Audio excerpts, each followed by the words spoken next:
Hi everyone, thanks for checking out my video. I just wanted to show you all my Traxxas Slash 4x4. It started out as a platinum. I got it as a platinum. Obviously you can see the big bore shocks that came on it.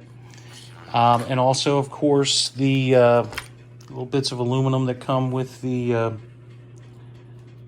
Ultimate. You've got the caster block and the turnbuckles come in aluminum. So anyway, I've been doing a lot to this thing over the last 12 months. I mean, we can start from front to back.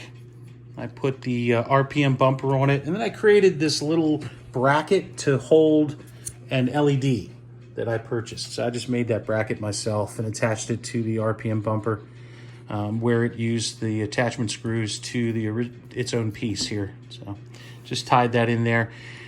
And of course I have the original support piece in here still, because the RPM doesn't have anything in the middle here. So, I mean, this really doesn't do that much. I mean, it might push on it a little bit, but there's a lot of flex in this, and it tended to hit the body quite a bit. So I wanted to minimize that as much as I could. I put RPM shock towers and arms on, front and rear. These are Stampede shock guards. They fit the Slash as well. So I love those. GPM creates this this brace right here that ties in through the camber links and into this brace that attaches to the body. It's kind of complicated putting that on and still being able to use the sway bars, but I figured out how to do it with some spacers and got that to fit nicely. So, and of course I am using RPM Nerf bars on the side. The tires I'm running are the Duratrax Lockup STs. I love the Duratrax on the Slash. We're using the MIP X Duty or Super Duty, whatever they're called, the big ones, front and rear, of course, since it's a four-wheel drive. I've got the Axis RC brace on top here, carbon fiber post with the two aluminum ends. I put the RPM bumper on because I wanted to use the RPM wheelie bars or the Traxxas wheels on the RPM wheelie bar. Had to use a little spacer again in here to space it off because the wheels, it's not made for these wheels, but quite easy to change it out. Okay. Now, we'll go inside. I'll put my phone down for a second.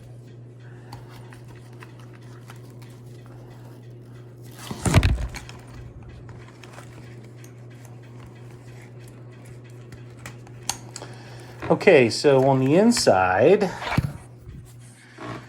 I have replaced the original Traxxas fan that comes on top of this unit with these little blue aluminum brackets that actually pinch the excuse me, they pinch the cooling fins on the ESC. Excuse me. Hot Racing makes them, and then a bunch of other people, Chinese knockoffs started coming out. And I'm going to be totally honest with you, the Chinese knockoffs look nicer than the Hot Racing ones do.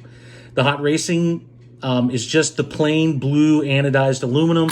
It does not have the chamfered edges on it like this one does. And I thought, do I pay $25 for the Hot Racing one and get it with a high-speed plastic fan? Or do I pay $9 for this one, get it with a piece of crap fan, which I'm going to replace anyway? So that's what I did. I think it looks good, fits fine. The material's probably not as good of aluminum, but where it's located, it's not going to receive a lot of stress, so who cares? I used the JConcepts aluminum fan with the Integy scoop, little air ram thing. I did it on this one too, on the motor. So what I did was I got the JConcepts mount. It's a honeycomb motor mount. You can see the honeycombs in there to dissipate heat, and it has a built-in mount for the fan. and it comes with the fan, and then of course I just added the Integy air ram in there. And then let's see, is there anything else besides my light? Oh, the Techno RC center drive dog bone. I did that replacement as well. And I know it looks very clean, but that's because I just cleaned it up when I did a bunch of stuff to it. You can tell by the tires it does get dirty from time to time. But I keep my cars clean. I clean them up every time I use them. So anyway, that is my Slash 4x4. Check out the bottom. Little chassis protector on there. Boobs. Anyway, yeah, that's it. Comment, questions, let me know. Love it. Gonna post more here in the next coming months, so I appreciate it.